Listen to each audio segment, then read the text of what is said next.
Hello everyone, welcome back to my YouTube channel के M S edu point पर आप सभी लोगों का हार्दिक स्वागत है दोस्तों।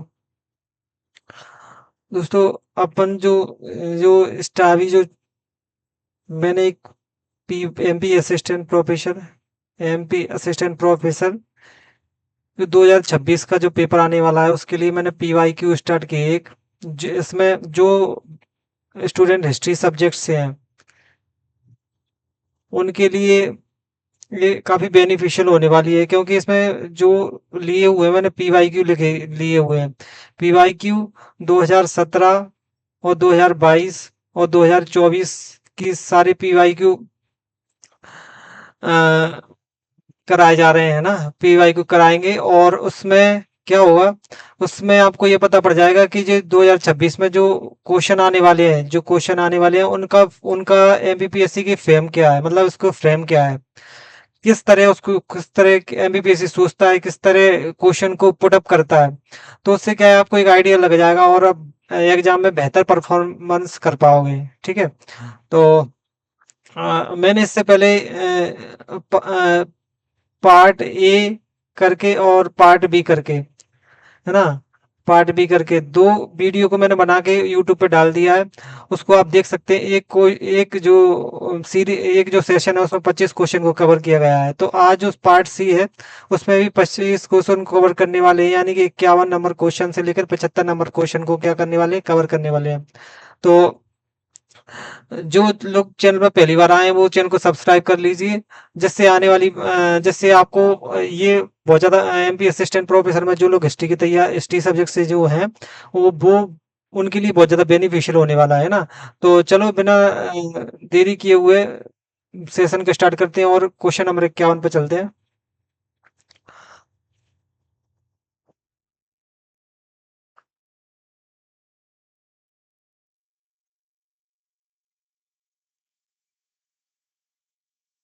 तो क्वेश्चन नंबर 51 क्या कहता है कि बंगाल विभाजन के विरोधी आंदोलन के नेताओं ने निम्नलिखित में से किस दिन को पूरे बंगाल में राष्ट्रीय शोक दिवस के रूप में मनाया था।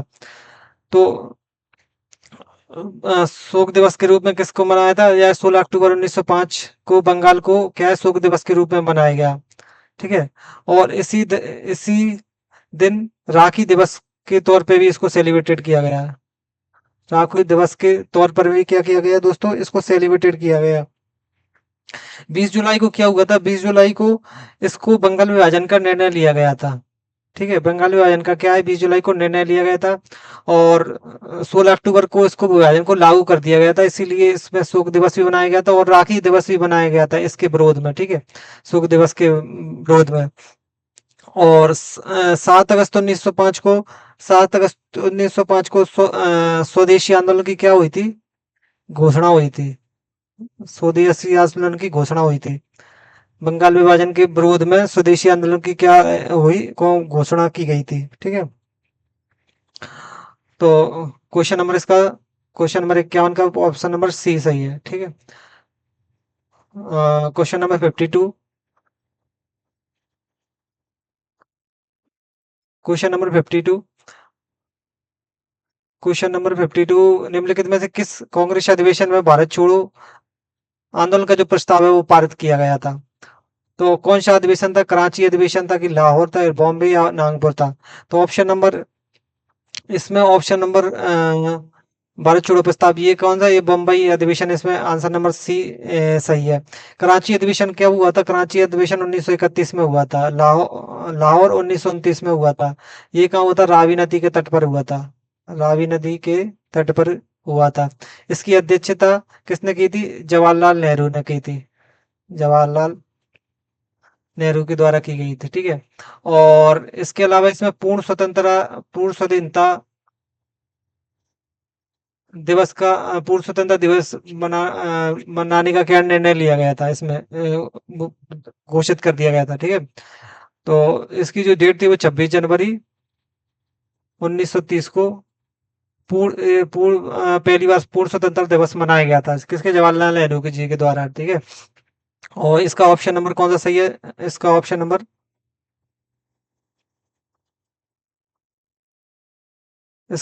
नंबर ए बॉम्बे सही है। ठीक।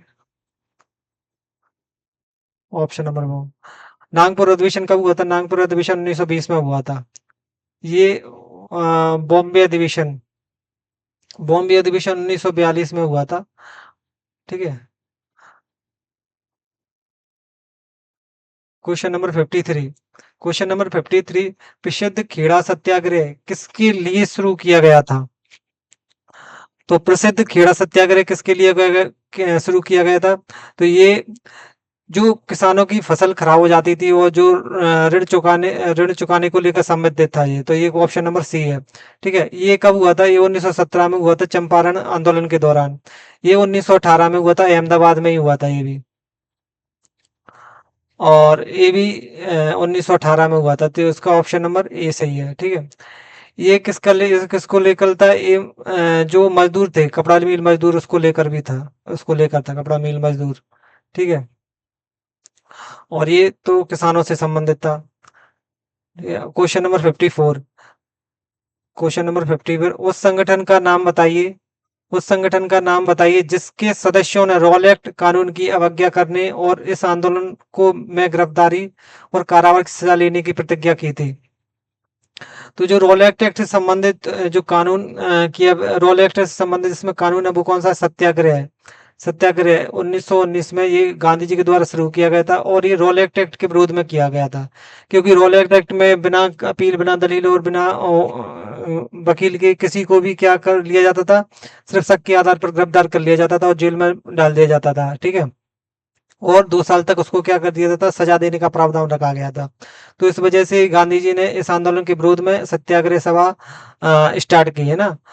तो इसका ऑप्शन ऑप्शन नंबर ए इसका सही है। दूसरा, ये किसी राष्ट्रीय किसान सभा था, ये राष्ट्रीय स्तर का किसानों का संगठन था ये मजदूरों का संगठन था। इसका स्टेब्लिशमेंट कब किया गया था? इसका स्टेब्लिशमेंट, इसकी स्थापना 1936 में की गई थी। और इसकी स्थापना कब की गई थी? इसकी स्थापना 1920 के दौरान की गई थी, है ना। इसकी स्थापना 1920 के दौरान की गई थी। हिंदू महासभा तो 1915 में बना था ये संगठन। ठीक है। तो क्वेश्चन नंबर 55 पे चलते हैं। ये आ गया क्वेश्चन, पूर्ण स्वतंत्रता प्रस्ताव कांग्रेस के किस अधिवेशन में पारित किया गया था? तो लाहौर में बात बताई थी आपको, 1931 में होता, तो ये लाहौर, सॉरी, इसमें गलत हो गया क्या?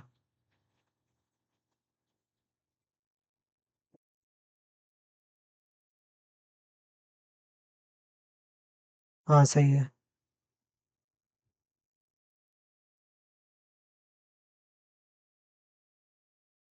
कभी कभी क्या फ्लो में हो जाता है। तो ये कब हुआ था? ये लाहौर में हुआ था 1929 में। ठीक है। लाहौर में 2929 में हुआ था। ये बेलगांव, आप जानती हो, बेलगांव तो 1924 में हुआ था। एकमात्र अधिवेशन था जिसमें गांधी जी क्या हुआ था? गांधी जी अध्यक्ष हुए थे। गांधी ने अध्यक्षता की थी। ठीक है। नागपुर अधिवेशन 1920 में हुआ था।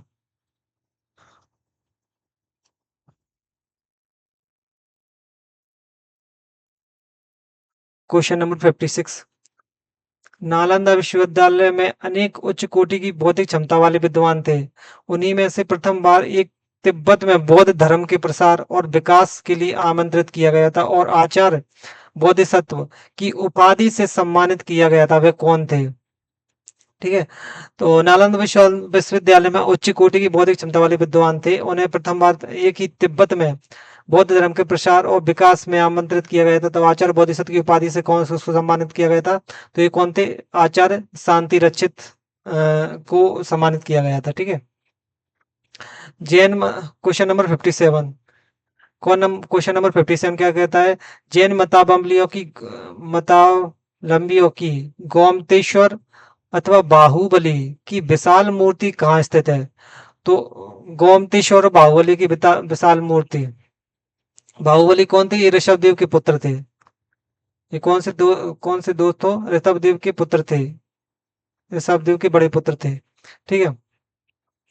और ये इनके ये कहाँ है? इनका जो इनकी बड़ी मूर्ति बनी हुई है मैसूर के कर्नाटक श्रवण बेलगोला में, जहाँ पर श्रवण बेलगोला में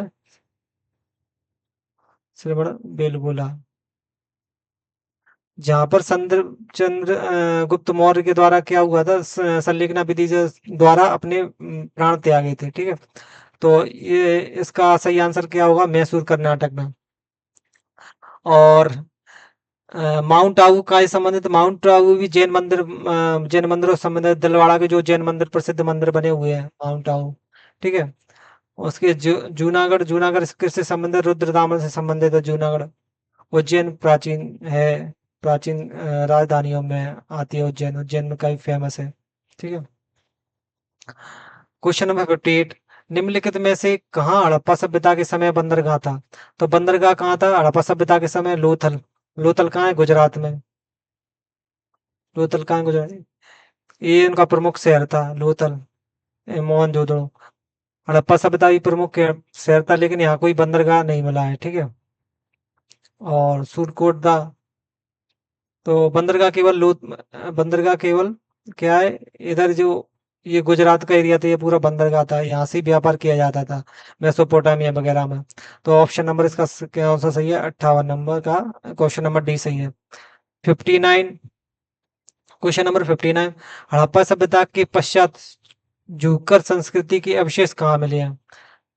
तो जुगर संस्कृति के जो अवशेष हैं वो कहाँ मिले हैं, चौदड़ों में मिले हैं। कहाँ मिले हैं, चौदड़ों, चौदड़ों में मिले हैं। ठीक है, इसका ऑप्शन नंबर सी सही है। क्वेश्चन नंबर 60, जैनियों का विश्वास है कि जैन धर्म 24 तीर्थकरों के उपदेशों का परिणाम है। सही बात है। 23वां तीर्थकर कौन थे। 23वें नंबर, मतलब कुल मिला के ये पूछ रहा है 23वें तीर्थकर जो कौन थे, तो 23वें तीर्थकर कौन थे, पार्श्वनाथ 23वें। ठीक है, 24 की बात करूं तो कौन थे, महावीर। इन्होंने इसको बहुत ज्यादा मतलब फेमस किया, इन्होंने प्रचार प्रसार बहुत ज्यादा किया। और ये भद्रबाहु कौन थे, ये आचार्य थे। ये कौन थे, आचार्य थे। ये आचार्य थे, न कि तीर्थकर थे। ठीक है, तो ऑप्शन नंबर इसका कौन सा सही है, बी नंबर। 61, 61 क्या कहता है, कांग्रेस ने सबसे पहले स्वतंत्रता दिवस कब मनाया गया था। तो ये क्वेश्चन 3 बार रिपीट हो चुका है, मतलब संबंधित है। देखो, जिसका 26 जनवरी 1930 को है, लाहौर में हुआ था। ठीक है, लाहौर में हुआ था, तो लाहौर में ही वाला अधिवेशन हुआ था। ठीक है, और एक और आया था ऊपर। 3 संबंधित हो गए ये क्वेश्चन से।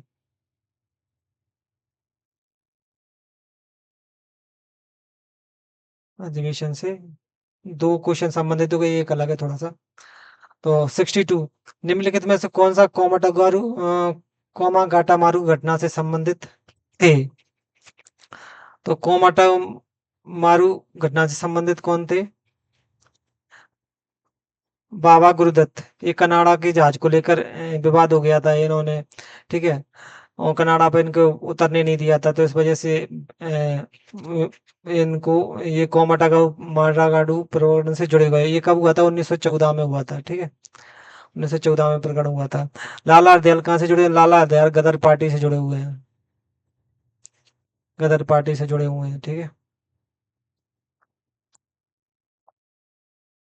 क्वेश्चन नंबर 63,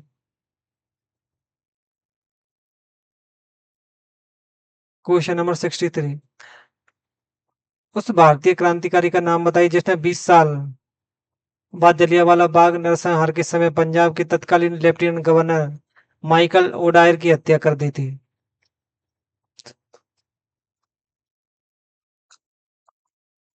तो माइकल ओडायर की हत्या किसके द्वारा की गई थी, उधम सिंह के द्वारा की गई थी। कब की गई थी, 1940 में।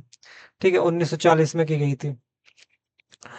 ठीक है, जलियांवाला बाग हत्याकांड के दौरान ये जलियांवाला बाग कांड के दौरान इन्होंने जब ये बच्चा थे, तो इन्होंने तो इन्होंने इनको देखा कि इसके द्वारा क्या चलाई गई है, गोली चलवाई गई है, और तभी इन्होंने क्या प्रण ले लिया, और इसके लिए उन्होंने आईसीएस की परीक्षा भी पास की थी। ठीक है, और 1940 में जाके इन्होंने उसको गोली मार दी, हत्या कर दी माइकल डायर को। हालांकि उन जो जनरल डायर था, जनरल डायल पहले, जनरल डायर 1929 में ही इनकी इसकी डेथ हो गई थी। ठीक है, तो माइकल डायर जो इनका जो मेन सरगना था, जो जिसने ऑर्डर दिया था, तो वो माइकल डायर था। इसलिए इन्होंने क्या है, माइकल डायर की हत्या कर दी, कहाँ पे जाके, ब्रिटेन में जाके, लंदन में जाके। क्वेश्चन नंबर 64, वीजा की प्रतीक्षा, ये आत्मकथा किसकी है? ये बाबा साहब अम्बेडकर की है, आत्मकथा। ठीक है। क्वेश्चन नंबर 65 क्या था? भारत और पाकिस्तान के बीच विभाजन के लिए नियुक्त सीमा आयोग के अध्यक्ष थे। जो भारत और पाकिस्तान की जो सीमा के जो अध्यक्ष थे, वो कौन थे? सिरिल रेडक्लिफ के द्वारा ये सीमा बनाई गई थी, जो भारत और पाकिस्तान की। मैकमोहन मैकमोहन चीन और भारत के मध्य बनी थी। चीन और भारत के मध्य, जो मैकमोहन के द्वारा बनाई गई थी। रेड क्लिफ की तरफ पाकिस्तान, पाक और इंडिया, इनके बीच बनाई गई थी। ठीक है। क्वेश्चन नंबर 66, अर्थशास्त्र में कर वसूल करने वाला मुख्य अधिकारी कौन था? जो कर वसूल करने वाला मुख्य अधिकारी था, तो वो कौन था? समाहर था। प्राण विभाग कौन था? प्राण विभाग भी प्रशासनिक अधिकारी था। ठीक है, प्रशासनिक अधिकारी था। महामंत्री मंत्री कौन था? सामान्य मंत्री था ये। ठीक है, कौन था? सामान्य मंत्री था। महामात्र महामात्र ये धर्म से संबंधित अधिकारी था। इसमें धर्म से संबंधित ये प्रशा अधिकारी था। ठीक है, धार्मिक मामले देखता था। इसकी नियुक्ति अशोक ने काय के लिए की थी? कि जो अशोक का 5वां शिलालेख है, 5वें शिलालेख में इनकी नियुक्ति की गई है धर्मांतर की। और कौन से वर्ष? 13वें वर्ष। ठीक है, तो आप याद रखना। क्वेश्चन नंबर 61 क्या कहता है? बिस्टी किसे कहा जाता है? तो बिस्टी किसको कहा जाता है? बेगार को कहा जाता है, बेगारी को, यानी बेरोजगारी, आज के समय की जो बेरोजगारी है। अंतपाल सीमावर्ती अधिकारी था, सीमावर्ती अधिकारी था। ठीक है। रज्जुक ये प्रशासनिक अधिकारी था। और भाग ये कर था, सॉरी, कर था, है ना? कौन सा है ये? भूमि कर था ये।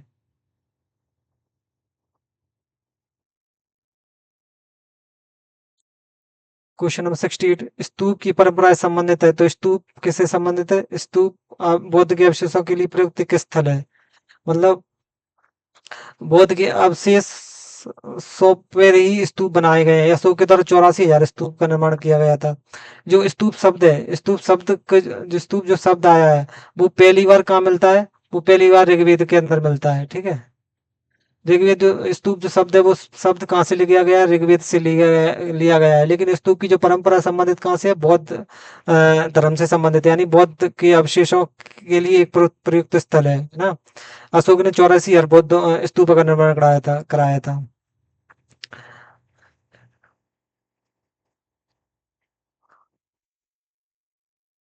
Question number question number 69, question number 69, पाली साहित्य में जेटक, जेटक किसे कहा जाता है?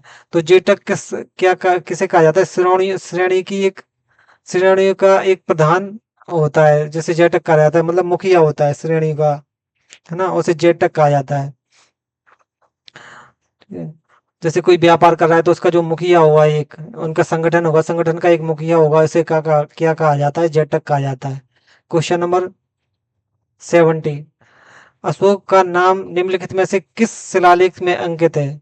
तो अशोक का नाम जो सहवाजगढ़ी व मानसेरा कहाँ है ये सहवाजगढ़ी ये पाकिस्तान में है। ठीक है, वर्तमान में। तो अशोक का नाम जो शिलालेख में मिलता है, वो प्रथम लघु शिलालेख में मिला हुआ है। ठीक है, सौपारा ये कहाँ है? महाराष्ट्र में है, महाराष्ट्र में है। तो उसका ऑप्शन नंबर क्या है सही? इसका सी ऑप्शन नंबर सही है। 71, 71, 71 क्या कहता है? मध्य पाषाणकालीन पुरास्थल पुतली करार मध्य प्रदेश के किस जिले से स्थित है? पुतली करार मध्य प्रदेश के रायसेन जिले में स्थित है ना? जिले से, जी एमपी जीके का क्वेश्चन है। ठीक है, एमपी हिस्ट्री का। तो क्वेश्चन नंबर 72, किस संस्कृति को फलक संस्कृति भी कहा जाता है? तो किस संस्कृति को फलक संस्कृति कहा जाता है? तो फलक संस्कृति, मध्य पुरापाषाण कालीन संस्कृति को फलक संस्कृति कहा जाता है। सलक संस्कृति किसको कहा जाता है? सलक की बात करें तो निम्न पाषाण पुरापाषाण कालीन संस्कृति को सलक संस्कृति कहा जाता है।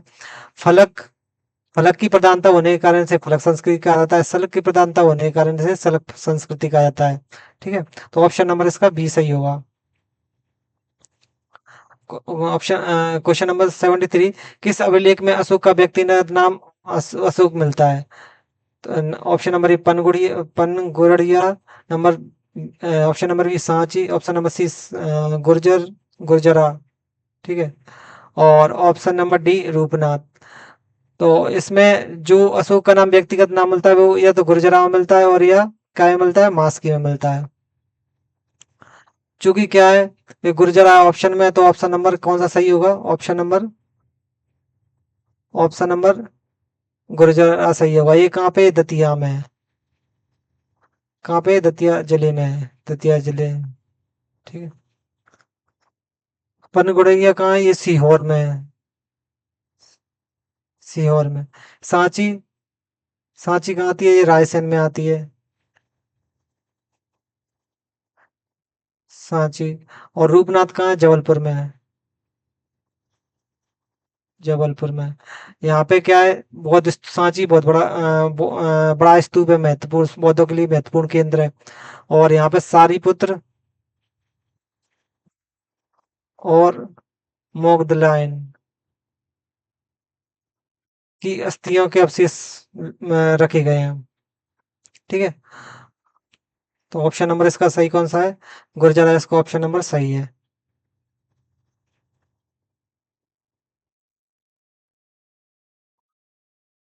ऑप्शन नंबर इसका सी सही है, गुर्जरा।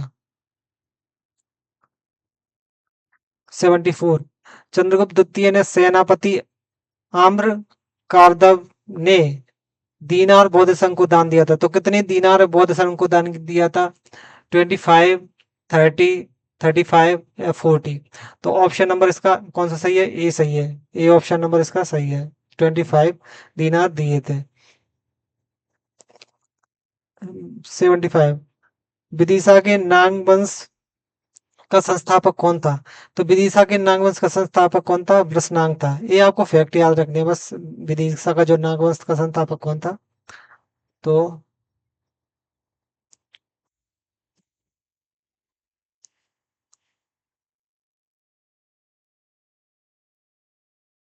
ये स्पेशल एमपी से लिया हुआ क्वेश्चन है, संस्थापक कौन था? वृषणांग।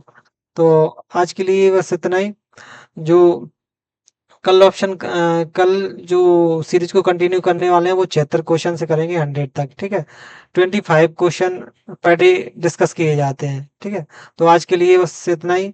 अगर वीडियो आपको हेल्पफुल लग रही है तो आप चैनल को सब्सक्राइब कर लीजिए और प्रेस आइकन बटन को क्लिक कर लीजिए, जिससे आने वाली वीडियो का नोटिफिकेशन आपको मिलता रहेगा। ठीक है, और चैनल को सब्सक्राइब जरूर कर लीजिएगा। Thank you very much.